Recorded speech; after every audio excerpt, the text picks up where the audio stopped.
Hello, welcome to this video on Thomas Egenes Introduction to Sanskrit. We're looking at lesson 12 and we'll start with the grammar and vocabulary. Now, at page 157 we look at the numerals.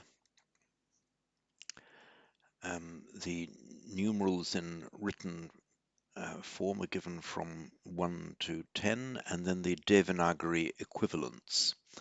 Now, the numerals 1 to 10, as we know them, are headed Arabic, and in fact we call them the Arabic numerals. In fact, the Arabs got them from India, and we got them in Europe from the Arabs, and that's why they were called the Arabic numerals. So they originated in India, and the whole concept of that vital concept of the decimal place originated with the Indians. The Devanagari form, that was the form that it had when it was taken over by the Arab world, and there's a series of intermediate forms that are actually used in modern Arabic, which you can just about recognize, I should say, some of our forms. I'll write them in Arabic here, actually. 1, 2, also written like that. 3, also in printed form, written like that. 4, 5, 6. The 6 looks like our 7. Arabic 7 looks like a V. Arabic 8 is like a wigwam. 9 is a bit like our 9. And the 0 is just have a dot. And so that would be that would be 1,000. Note that although all of you will know that Arabic is written from right to left, the script is written from right to left, when they're doing the numerals, they still follow the standard Indian direction of left to right, which is the same as we have in Europe. So the fact that they do it the numerals left to right, reflects the old Indian way of doing it that they retained. Now, looking at the numbers on page 157 in the last column on the right, the numbers there are given in their combining form. For instance, the dwi and tri, you will tend to find that that's just the combining form of them. The numbers from 1 to 4, eka, dvi, tri, chatur, they decline in full, and they've got their nominatives and accusatives and genitives and datives and so on, locatives. They decline in full. The numbers from pancha onwards don't decline. So eka, dvi. The dvi is reflected in modern English to the two. We don't pronounce the word anymore, it's pronounced two. But for example, in Swedish, it is två, and German, zwei, Latin, duo, and so on. From which we get the English word dual. So it's from that same root. Then tri, again, it's very easy to see. And tri, and in Latin, the combining form is tri as well, trilingual, tricycle, and so on. Chatur, 4. We have in Latin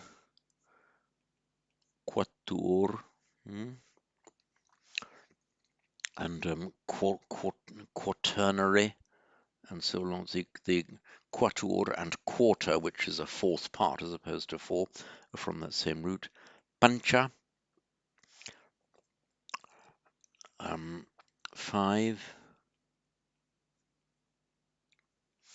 In Persian, that became panj, and water 5, and water in Persian is ab. So the Panjab, which in Hindi and Urdu pronounced Punjab, literally means the 5 waters. That's the area of the 5 great rivers, the Punjab. Shash, one of the very few words in Sanskrit that begins with the retroflex sh. That makes the Latin sex, six, and our English word six, and modern Hindi che, meaning six. Sapta, seven. We see in Latin septem, French word sept for seven. So sette in Italian, I can't remember. Ashta, ashta, eight. That becomes octo in Latin, and because it's cognate with our English word eight, the German acht. Nava, nine. That becomes novem in Latin, as in November, which is in the old reckoning November. It's now the 11th month. It used to be the 9th month, November. And dasha, 10. And as so often happens, a sh in Sanskrit becomes a k in Latin, so we get the Latin word decem in modern French, dix, and so on. And at the bottom of the page, the combining forms, left to right, you combine them in exactly the same way. So the numbers to the left are the tens, or the higher numbers. So it's the decimal position, which is calculated by the position of the digits in relation to each other, which is that vastly useful Indian invention. Incidentally,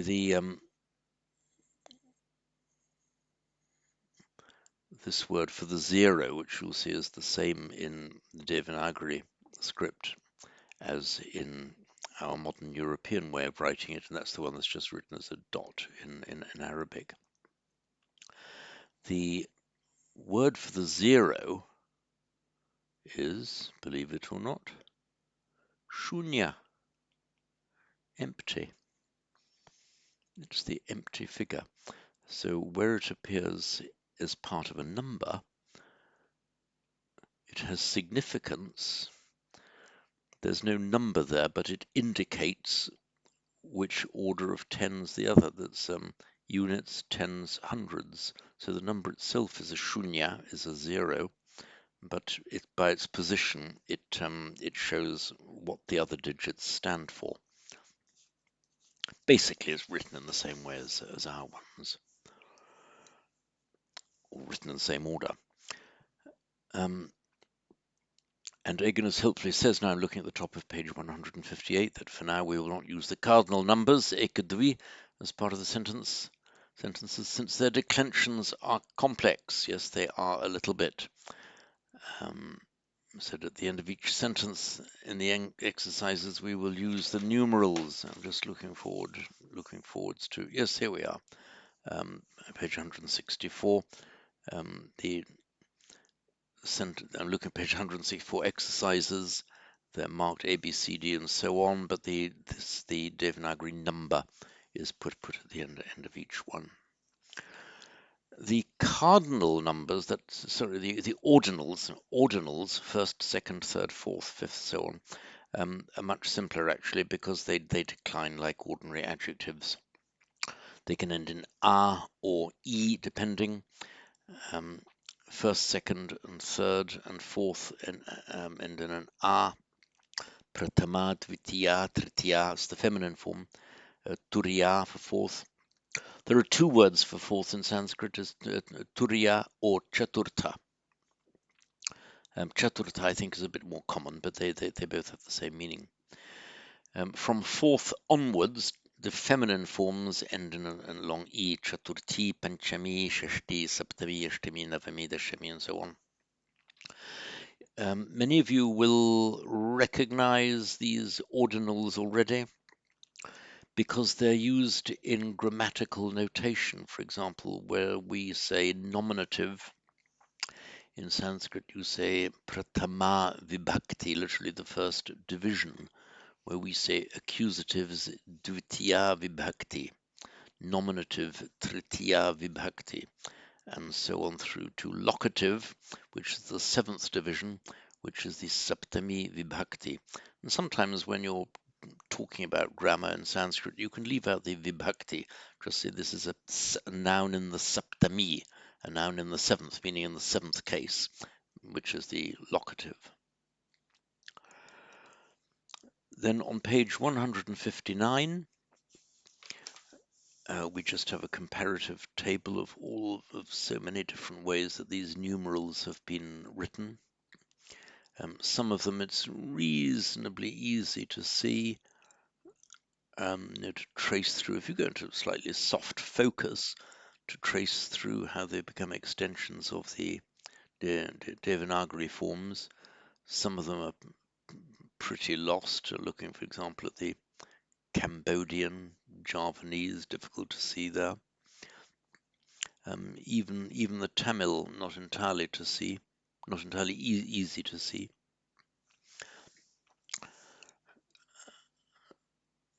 So all we need to concern ourselves with now, of course, is the Devanagari form of them.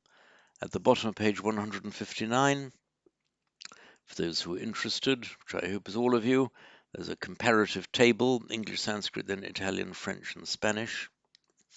And for most of them, you can trace the etymology through. It's kind of disappeared for the word one. So in English one, and then Italian, Latin unus, of course, in uno, un, and uno. Italian, French, and Spanish is eka in Sanskrit.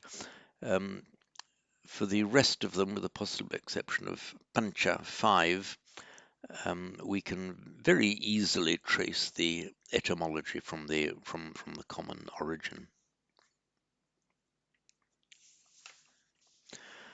Now, looking at the grammar, I'm on page 160.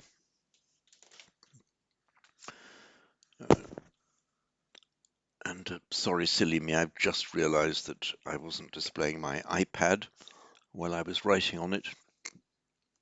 All I did, I wrote down where I'm putting in this box now. That's the numerals as written in modern Arabic. Let me just...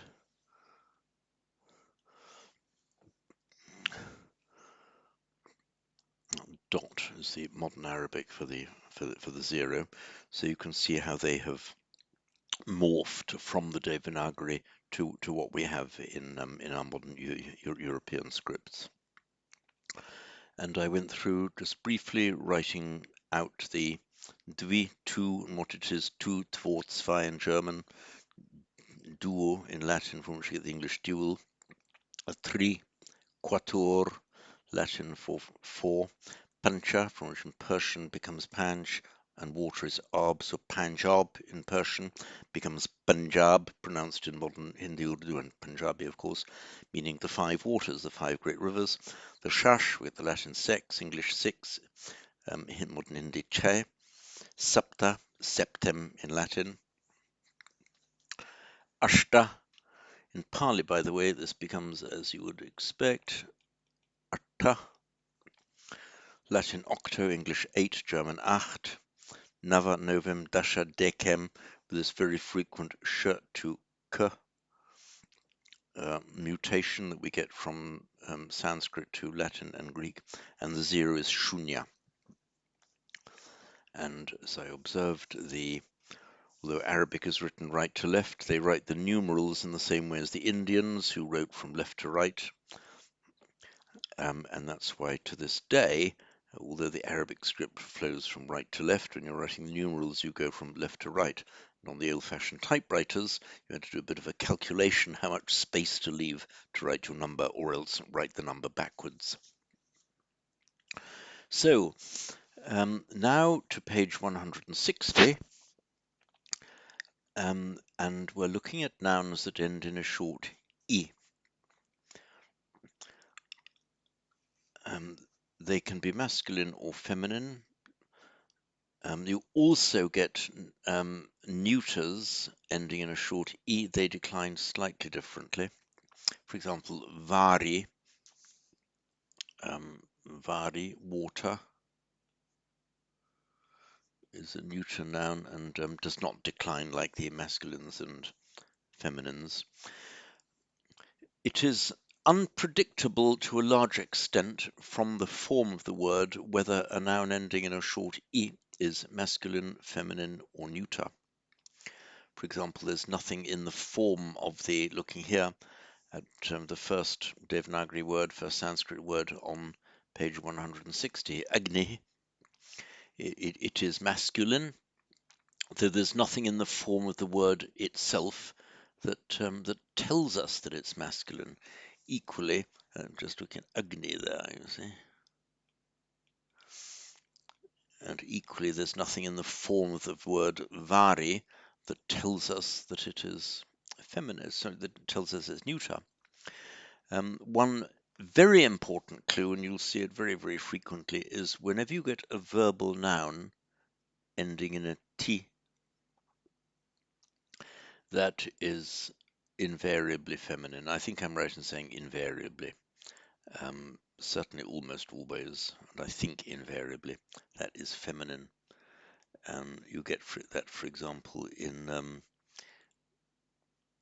you get the root bud plus the verbal noun ending T, which by Sandhi becomes buddhi, meaning normally just means intelligence or wisdom, and that is a feminine noun because it's the normally ends in T, even though the T has disappeared into a double DHI by Sandhi. That same gender rule applies. And the word kirti, that's the one given in the paradigm, kirti. Again, actually, this is a feminine noun. It's got that verbal noun ending T. So it means kirti is glory is given us here. It's more like reputation or fame. There's the famous teacher and writer Vimalakirti, literally kind of Vimala, unblemished, stainless, spotless, kirti, reputation. A combination of good reputation and glory. Now, looking at the declension of this noun, Agni,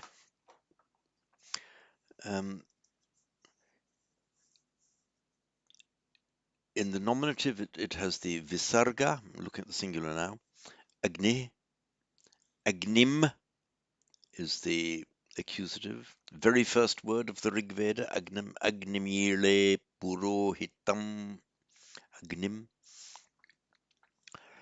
Instrumental, Agnina. Note here that the nominative and accusative, there's no difference in declension between the masculine and feminine, whereas in the instrumental, they part company. In fact, in the instrumental and for the rest of the declension in the singular, right down to the vocative, where it's all in an A. So Agnina for masculines and Kirtya, the Ya, the I becomes a Ya in the feminine for the instrumental. Dative, Agnaye Kirtyai.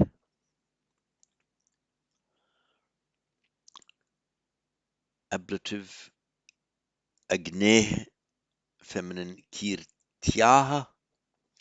Ablative and genitive are the same in this declension. Locative, Agnau in the masculine. And we've got the word that we know well, Adi beginning, Adau in the beginning, so Agnau in the fire. But the feminine is Kirtyam. And vocative for masculines and feminines is A. So Agne, oh fire, Agne. So you see here the differences between the masculine and the feminine declensions in the singular. In the dual and the plural, the masculine and feminine declensions are identical with one exception, and that's in the accusative plural. Just go down the plural at the moment. So Agnayah, and equally it would be kirtaya for the nominative plural. The masculine has an in, agnin, in the accusative. The feminine simply lengthens the e and has a visarga, so kirti. So agnaya, kirtaya, nominative, agnin, but kirti for the accusative. The rest of the endings you'll recognize from our previous studies. Instrumental agnibhi, dative and ablative. By the dative and ablative are always the same in the plural throughout all of the declensions. So there's agnibhya for both of them. For the genitive, agninam, kirtinam, and so on. You'll remember that the genitive plural for nouns and adjectives ending in a short a and a long a is anam. Well, for the e, the words ending e, it's enam. Locative plural agnishu, and vocative plural, of course, the same as the nominative. By the way, in the dual and the plural, the vocative dual, vocative plural is always the same as the nominative. The vocative only ever differs from the nominative in the singular. Looking through the dual now, agni, nominative, accusative, always the same in the dual. And instrumental, dative, and ablative, take those together, agnibhyam. Instrumental, dative, and ablative are always the same throughout all declensions in the dual. They all end in bhyam. So agnibhyam. Genitive and locative, agnio is just add o. So agni, o becomes by internal sandhi, agnio, agnio. And the vocative again, same as the nominative, agni.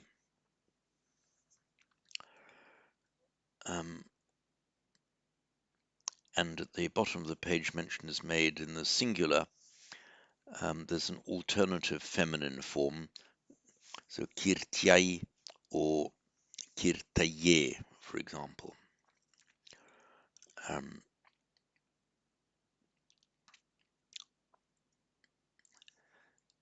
Looking now onto those of you who wish, learn it all by heart. Otherwise, just let it soak into you as you go along the declensional table on page 160.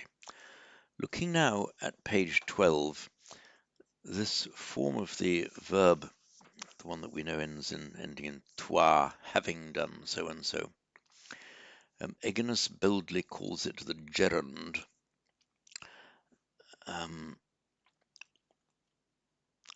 You'll find that many modern scholars actually don't like the use of the word gerund, because in modern English grammar,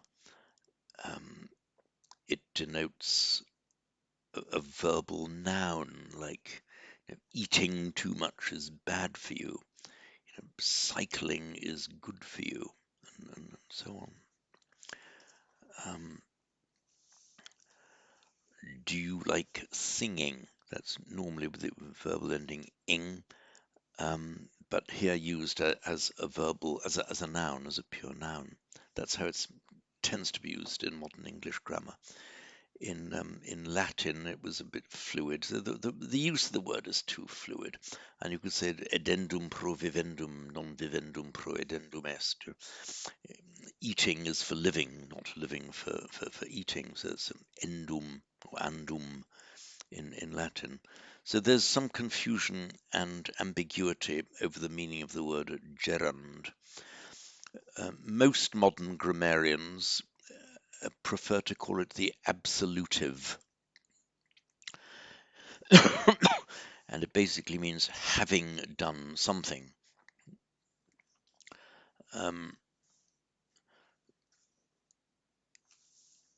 And it's used for a sequence of verbs. I will do A, then I will do B, then I will do C. In English, that's all right. In most languages, that's all right. But in Sanskrit and in Pali, you it's better style generally to use the absolutive form for all of the verbs except the last one. Having done A, having done B, then I will do C. And we say having done, but the actual timing of it isn't time with regard to the present. Is it past with regard to the present, present with regard to the present, or future with regard to the present? It is the time, what the time that it indicates is just in the sequence. So you can get in the past, if the entire sequence talk about something in the past, you'd use the same form of this absolutive. If you're talking about something in the future, you'd equally use the same absolutive. Just as in English, we can say, I will get home, I will take off my coat, I will sit down.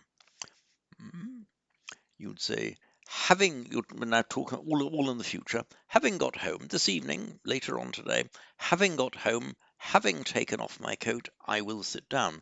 So when we say having taken off, we aren't referring to a past.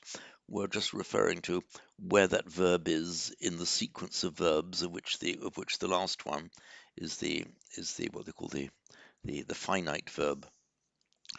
So if we look at the example given in the first example in 160 on page 161, Uditva Ramo Gacchati, having spoken, Rama goes. Now, in English, we would equally say Rama speaks and then goes. You could say that, Vaditi Rama Tatra Gacchati. Yeah, but it's not very good style. It's much better in Sanskrit and Pali to use this absolutive form if it's a sequence of events. So, Uditva Ramo Gacchati, having spoken, Rama goes. By the way, it would be exactly the same in the future. Having spoken, Rama will speak and then will go. You would say Rama uditva gamishyati. Rama, having spoken, will go. I mean, Rama will speak and then go. So it's sometimes called, looking at paragraph 4, continuative or conjunctive participle, because it tends to mean a sequence of events. Bear carefully in mind, however, that it doesn't always have this sequence of events meaning. It very often has an adverbial meaning. And you'll see that again and again. Sometimes it even has a prepositional meaning. So just remember, it's mostly this temporal sequence, but often use the manner in which you do something. So, for example, upada, to take up, upada, grasping. And if you live your life in a non-grasping way, it's anupadaya. That's the absolutive form. It doesn't mean you firstly do not take up and then you live your life.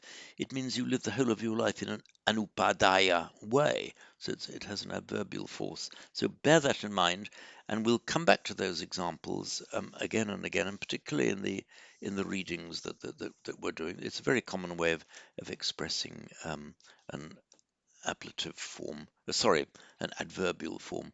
So I've just lost my, here we are. Whoops, have I just lost my connection to the iPad? Sorry, I'm just going to, oops. Oh, it's cut me off. Here we are, we're back. So looking at paragraph 6, the gerund, the absolutive, we'll say, has the meaning of doing something first, whether the main verb is past, present, or future. A series of gerunds may be used, but they must always be followed by the main verb, yes.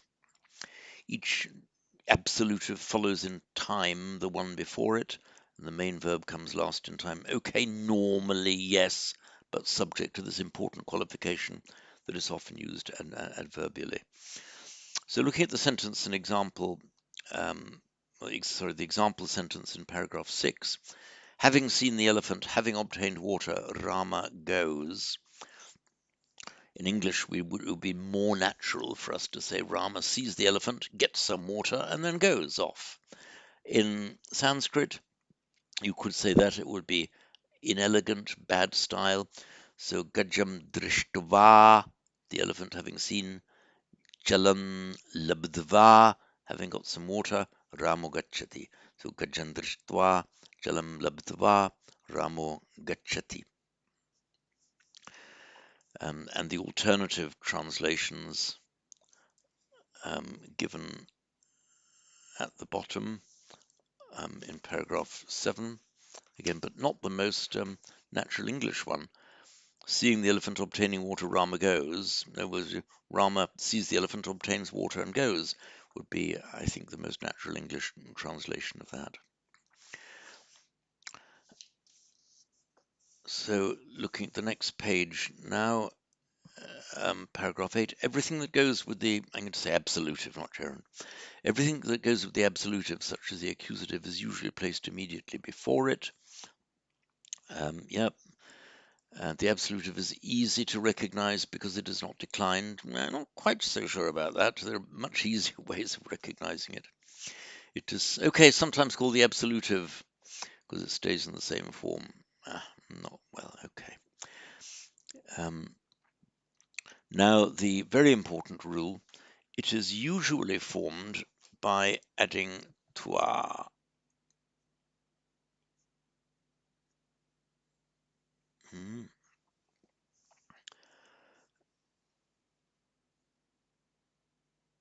But that rule sometimes is slightly, well, not exactly displaced, but sandhi applies. So lab, oops, plus toi becomes by internal sandhi labdwa. But it's the same toi that's just changed to a dwa with no grammatical significance in that change. It's purely a phonetic change by reason of sandhi. Note the rule in Sanskrit, which does not apply rigorously in Pali, it can be broken the whole time in Pali actually, is that the form toi is used only if you are adding it to the root without a suffix. So let us look at the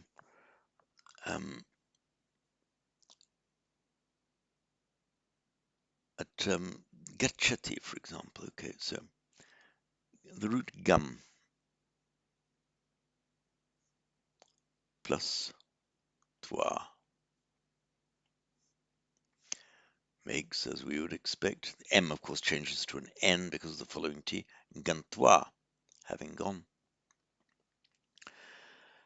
However, let us put an ava in front of it, going away. Ava, avagam.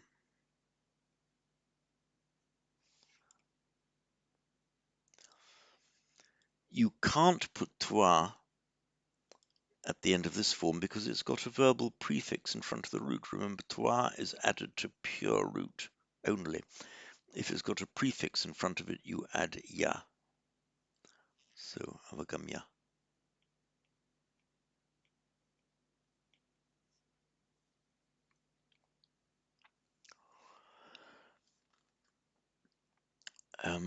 This rule, I mean, you can't even say it's a regular rule in Pali anymore because in Pali you can just virtually indiscriminately use either. But in Sanskrit, the rule is always carefully observed. So now let's look down this list. By the way, you see the gerund, absolutive in the very first one in that list. Sort of agamya. Again, you can't have agantva. You could in Pali, but in Sanskrit that would be plain wrong. It has to be agamya, agamya, having come. Alternatively, agatya is allowed. It's gatva having gone. You can also see gantva. So looking down these, if you look at the root, it gives the root follow, and then the third column, the absolutive. In most cases, it's just the twa added to the pure root, but sometimes there's a sandhi change. Look at the third one down, chintayati. That's a class 10 verb. So the ayati becomes ayatva. There's sometimes a link vowel I before. So it's the twa or itwa. And almost intuitively, you'll see that sometimes it's more convenient phonetically to put that link vowel I in. There are rules to where it goes, but they're actually quite complex rules, and you don't need to learn them by heart. Just learn them as you go along. For example, for the root G, again regularly formed absolutive jitwa.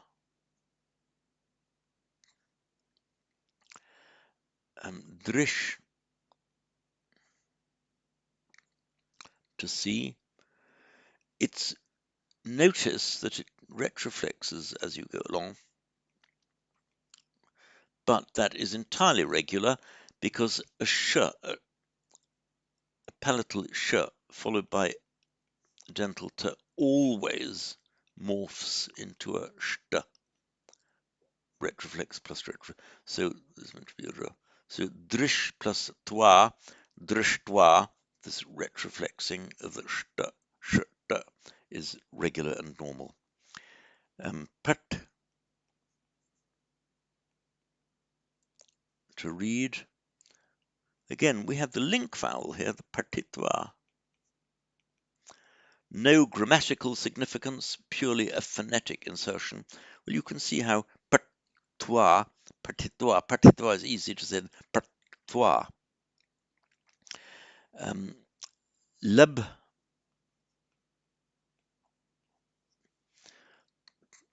and I dealt with this at the top of this iPad page. Lab plus twa is lab twa. Sorry, silly me, I miswrote this for you. Lab twa. That's it. So the b plus t merge into a bd. Save, third up from the bottom, save, to serve, sevitva. Sta, slightly irregular because the long a morphs to a short I, stitwa. Down the page here, so sta,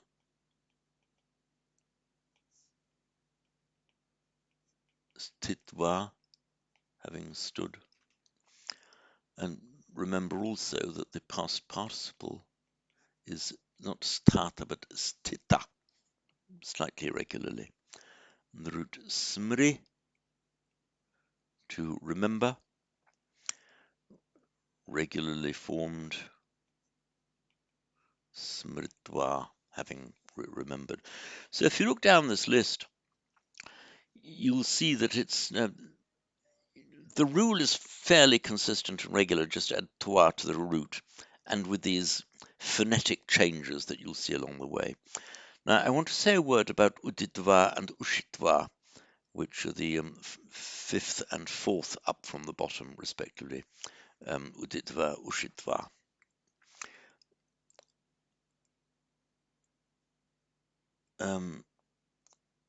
Vad, to say, it's because of the tone and stress in Vedic, which have disappeared in Sanskrit and Pali. So we have the link vowel. This is how it would have been maybe in very ancient times, vaditva, having said. But you will find that where the stress, as I said, we don't bother about in classical Sanskrit and Pali, in Vedic falls on the last syllable, a preceding va tends to soften just to an u. That is why that accounts for the uditva.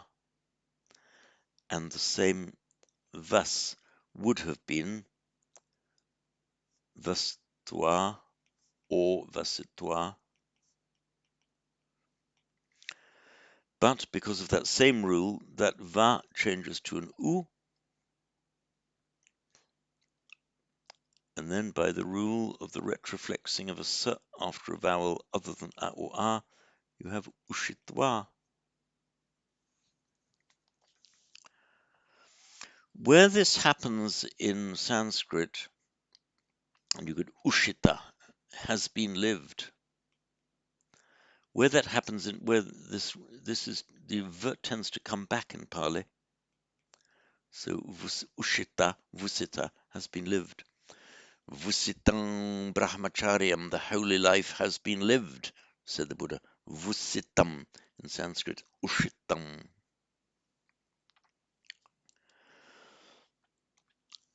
And just one other thing to, oh yes, man. Look at man, manyate, matva. You find in several of these stem roots rather ending in a n. The n drops out before a twa or a t or a ta. So man, past participle, mata, verbal noun, mati, absolutive matva. Bhu, absolutely regular, bhu, bhutva. Just looking at drish, pashyati, and then drishtva. Well, that's a bit of an irregular verb, irregular in the sense that the present stem derives from a completely different root, pash. But otherwise, it's a regular verb. So looking down now at the vocabulary on page 163, we've got Agni, meaning fire, also the name of the fire deity. Cognate with the Latin ignis, agni, ignis, and our English word ignite, ignition, is from that same root. And atiti, meaning a guest. Actually, it's from the original meaning of that is titi, meaning an appointment, like a rendezvous, a date to see somebody.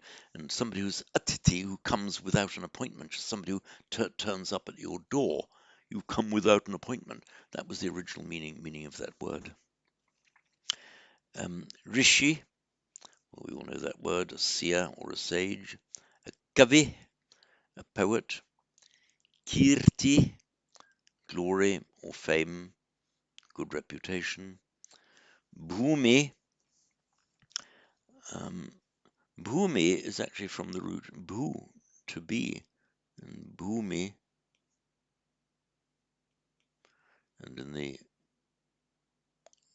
nominative bhumi, again, it's feminine. Just got to learn that it's feminine. There's nothing in the word itself to show which gender it is. So bhu, that which is the place of our being, the earth. Shanti, peace. It's from the root sham, meaning to be peaceful, to calm down. It makes its past participle slightly irregularly in that it lengthens the a. So shanta, peaceful, and the verbal noun formed in the same way, shanti. In om shanti, shanti, shanti.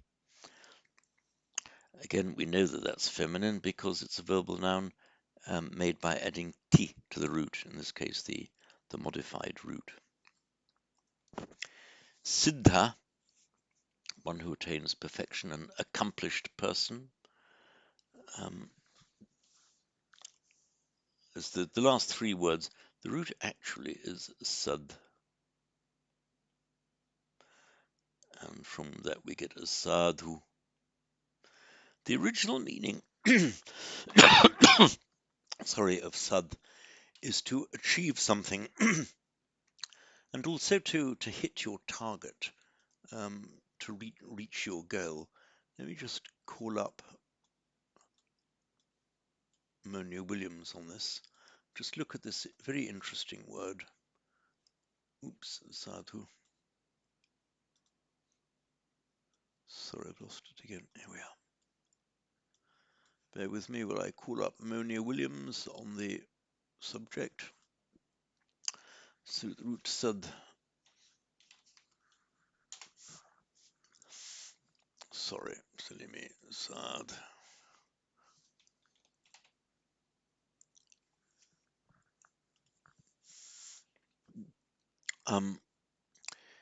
So the sad is to go straight, to any goal or to attain an object, to be successful. All this idea of hitting the target, the various meanings, bring to an end, and so on and so on. So, for example, at the end of many people do it at the end of a practice session, end of a talk, they will say sadhu, sadhu, sadhu. That's the indeclinable form, but non-declinable, invariable form, just sadhu, sadhu, meaning well said. You've achieved your goal. You've hit your target, sadhu. There is also the noun sadhu, effectively often used to a holy man, good, virtuous, honourable, respectable, and then mostly we know it now as a holy man or a saint or a sage. That's the sadhu. Because the sadhu is the person who has set his life on achieving the spiritual goal. So the meaning of the sadh, to achieving one's purpose, is there in that noun, the sadhu, the achiever of the goal, one who sets his spiritual sights high. By a slight irregularity, the sadh becomes siddh in its past participial form. So you don't see a sadha but a siddha. So siddha, accomplished, fulfilled, one who's obtained his object. One who's obtained the highest object. That means, a complete, an accomplished person, but meaning spiritually accomplished. So we've got the three forms are given here at the bottom of page 163. Siddha and siddha, the masculine and feminine, it's the past participle. Again, so we make to the dh plus ta. We know what happens there. It just becomes double dh. As we know from Buddh, for example, Buddh plus ta is Buddha. So sad plus ta, the vowel flips from a to I, so it becomes siddha. Now, the very last word on page 163, the siddhi, again, it's the sad with the vowel flip a to I, becomes sid plus t, siddhi. So siddhi in the sense then of an accomplishment, and used specifically, most commonly, with reference to the accomplishments of the spiritual path, and the hitting of the mark, the cure. Well, also in a commercial sense, in a payment of a debt, and then you'll get down the personal success, supreme felicity or bliss. Sorry, and I failed to have I keep forgetting my iPad. Sorry. I forget. Oh, I think it was only for Sid that I called up Monia Williams, so you didn't miss too much. So sadhu, sadta, sadta becomes siddha, just as Buddha, and then sad, siddha, siddha, siddhi. So that concludes the first part of lesson 12 by video, and I shall resume with the exercises in the next video.